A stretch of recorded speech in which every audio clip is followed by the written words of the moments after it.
Сәлем баршаңызға.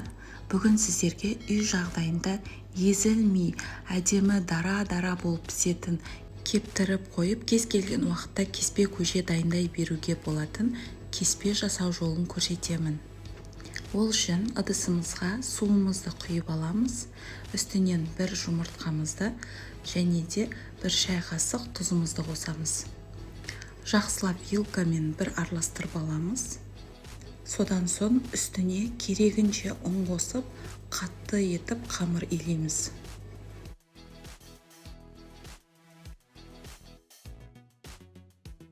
Иленген қамырымызды пакетке салып, 1 сағатқа тындырып демалдырып қоямыз.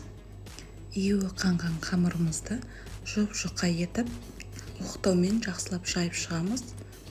Қамырымыз жұқа бір тегіс болып жайылып шығу қажет.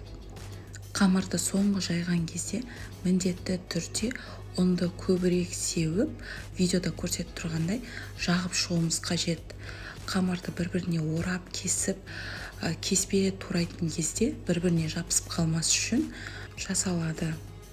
Видеода көріп тұрғандарыңыздай, ортасынан бір кесілген қамырды бір-біріне бүктеп, тақтайға қойып, жіңішке етіп турап шығамыз.